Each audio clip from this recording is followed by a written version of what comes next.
Voici Stratégie Affaires, podcast pour les entrepreneurs francophones. Bienvenue sur le show.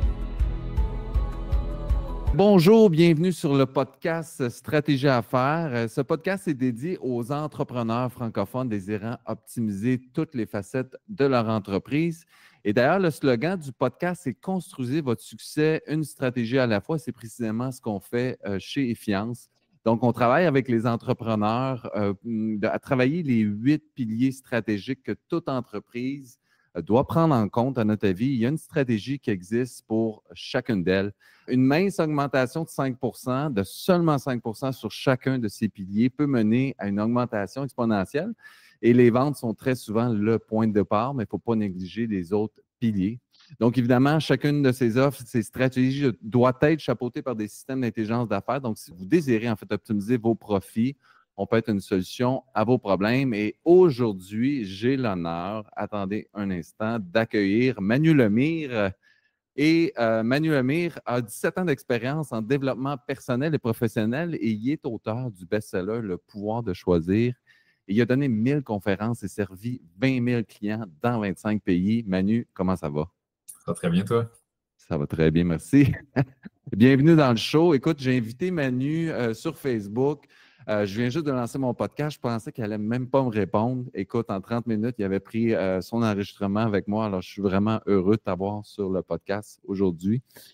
Et je vais commencer par te poser une grande question qui, je pense, pourrait aider les auditeurs. Écoute, si tu devais donner un seul conseil qui pourrait vraiment faire la différence pour un entrepreneur en phase de lancement, ce serait quoi puis pourquoi, selon toi, qu'il faut penser à cette partie-là? Je dirais que c'est de s'entourer de personnes qui ont déjà ce qu'on souhaite avoir parce que 30 ans d'expérience, oui, ça prend 30 ans à avoir, mais si tu t'entoures de personnes qui ont cette expérience-là, qui ont ces résultats-là, c'est incroyable la quantité d'erreurs, de temps, d'argent, d'énergie qu'on peut sauver juste parce que des gens ont déjà marché ce chemin-là avant nous qui peuvent nous faciliter la vie.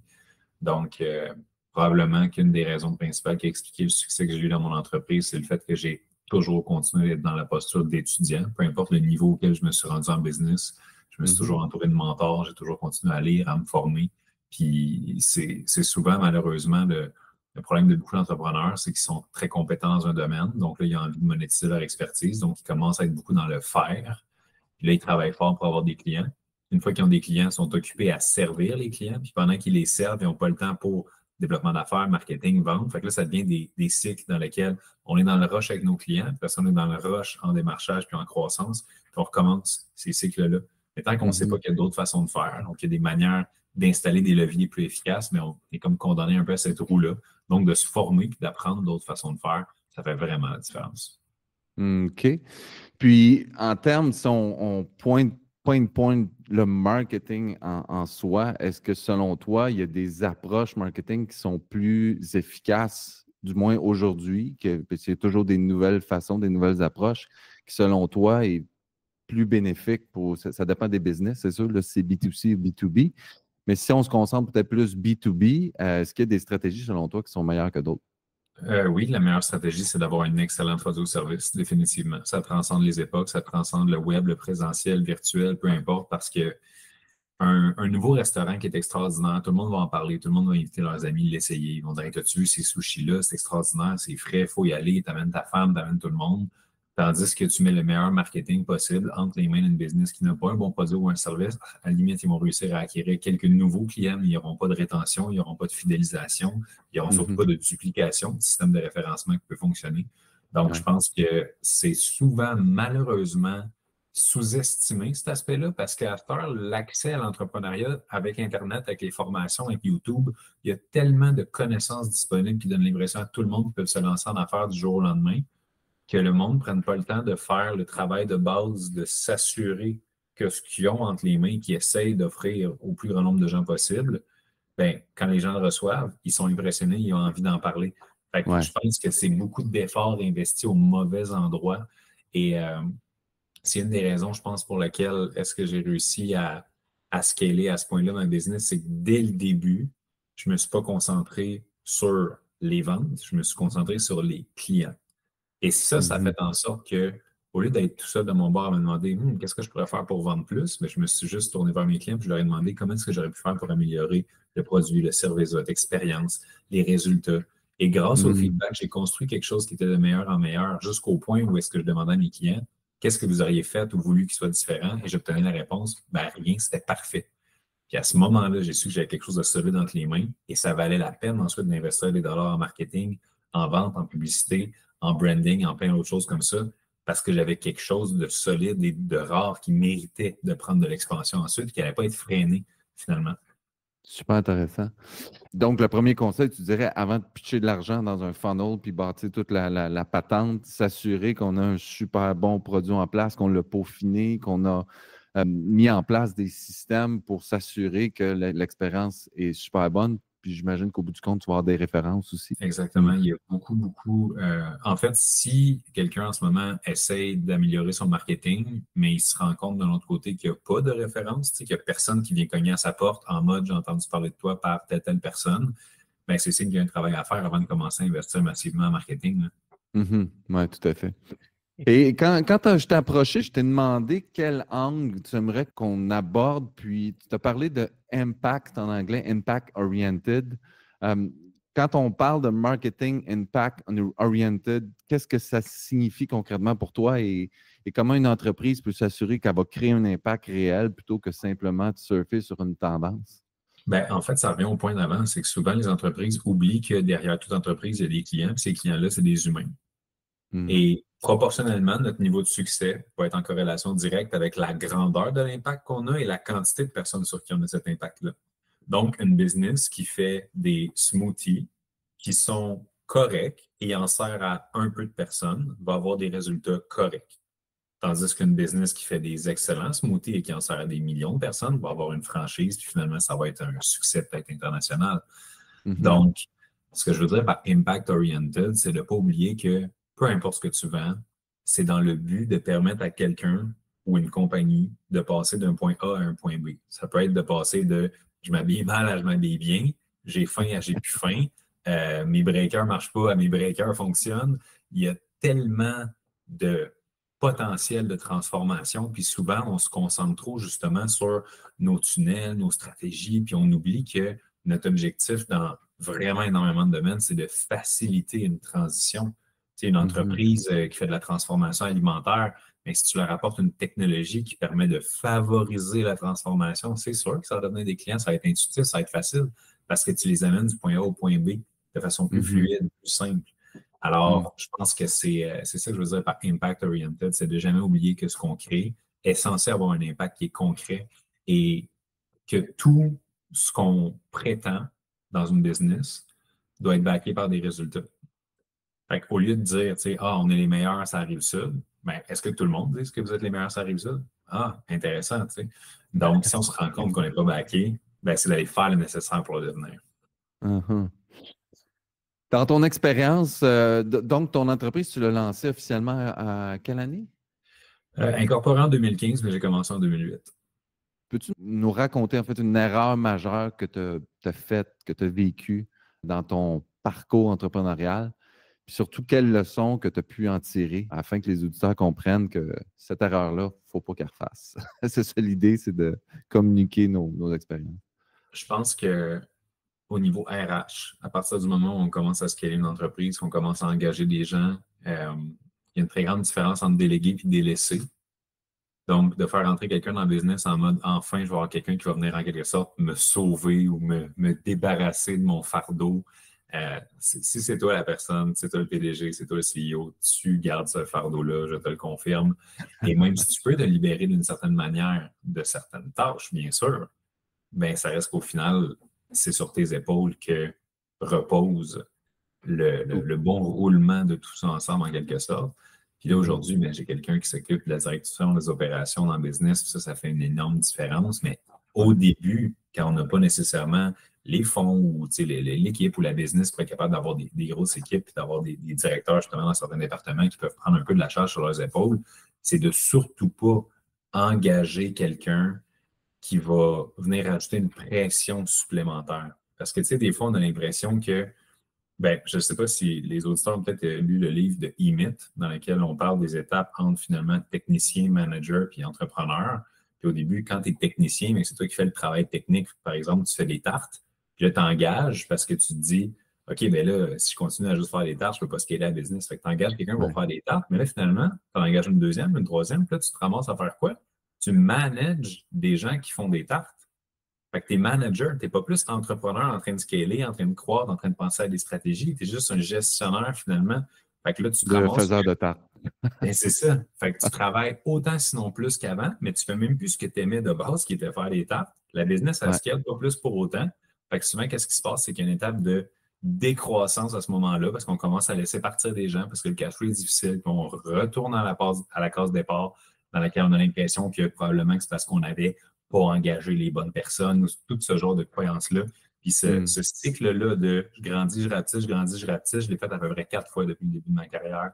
Donc, Ah d'amener ouais. des équipes à 6-7, de réduire à 1, 2, 3, de grandir, rapetisser, parce que justement, je ne comprenais pas que c'était extrêmement important d'avoir soit des meilleurs systèmes pour avoir moins besoin d'être manager moi-même, ou de placer des bons managers en place pour être capable justement de s'assurer que les choses sont faites sur le plancher, mais sans que ce soit dépendant de moi qui viens toujours vérifier puis double-check. Ouais. Vous êtes combien actuellement dans ton entreprise? On est 11 dans l'équipe en ce moment. Oh, OK. Super intéressant. Ouais, c'est ce que je pensais aussi, c'est qu'il y a du monde qui sont bons à faire une affaire, comme faire des tartes. Ton exemple est bon, ou tu sais, on est plombier, on est bon à faire un plombier.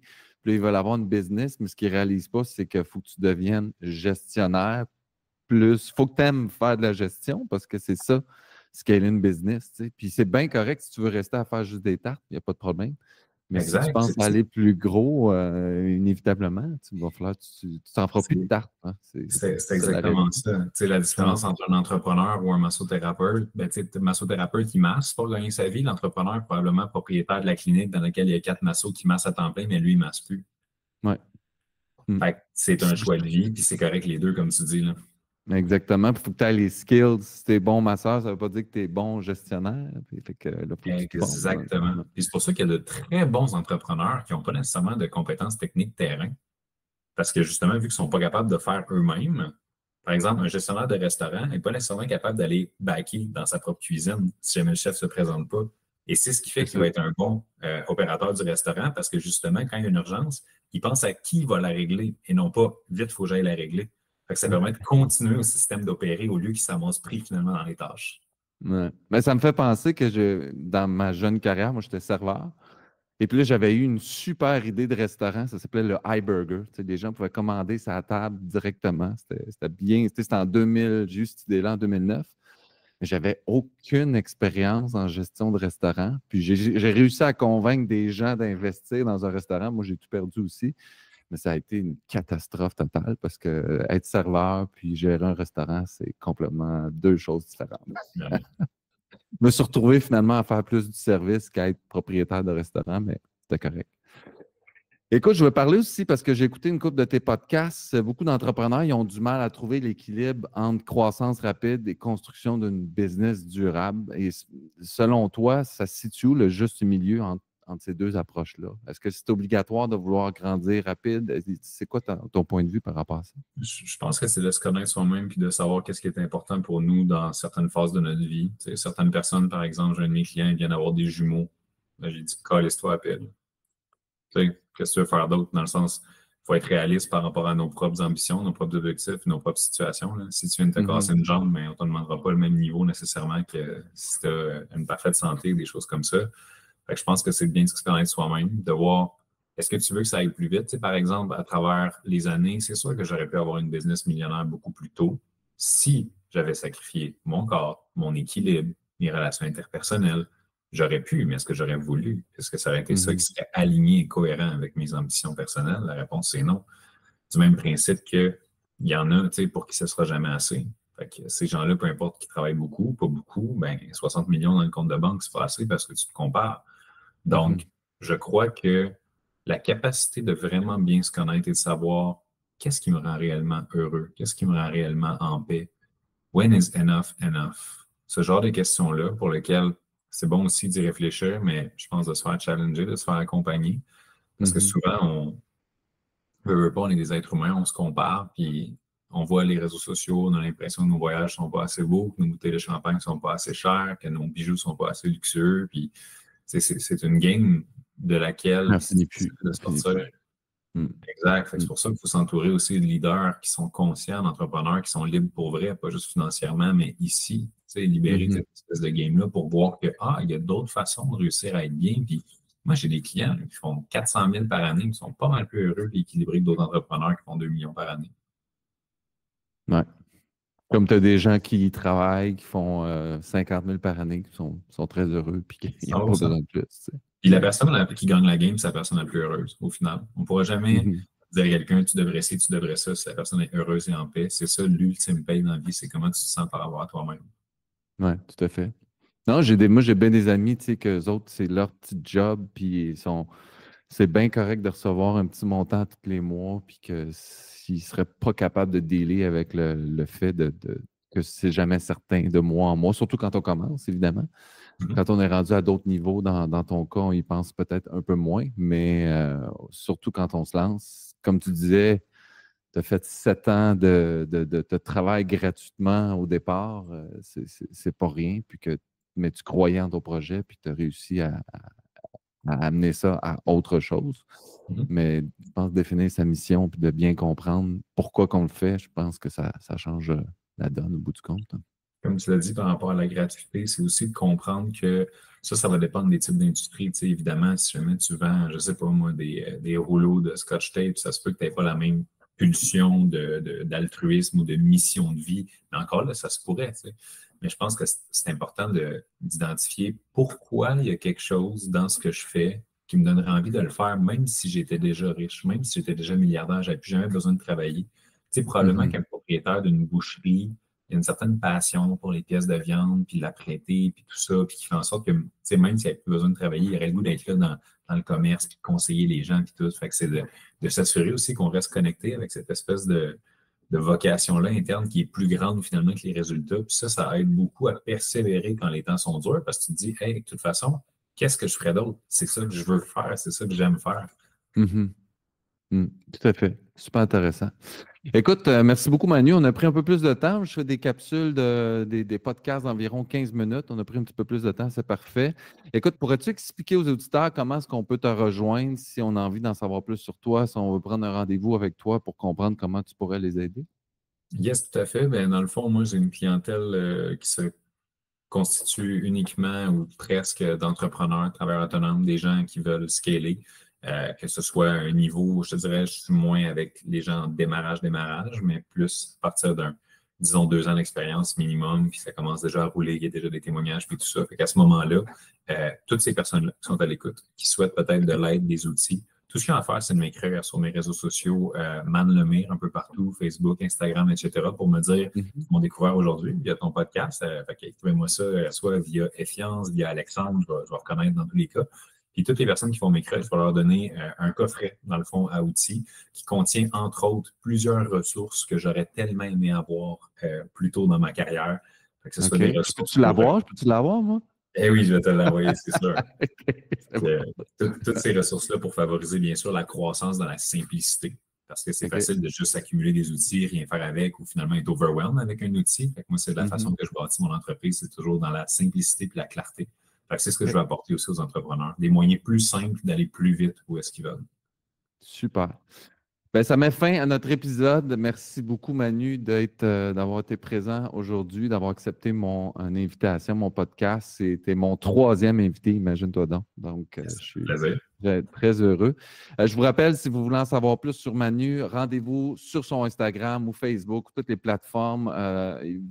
C'est Man Lemire, donc A commercial Man Lemire, si on va sur Instagram. Vous pouvez lui écrire en DM sur une de ces plateformes et préciser que vous le contactez suite au podcast Défiance. Et si vous êtes un entrepreneur qui voudrait être invité à l'émission comme Manu, rendez-vous au effiance.com/podcast pour en savoir plus. Et rappelez-vous, construisez votre succès une stratégie à la fois et vous verrez votre entreprise va prendre un nouveau virage. Et sur ça, je vous souhaite une super bonne journée et merci Manu. Merci. Bye bye.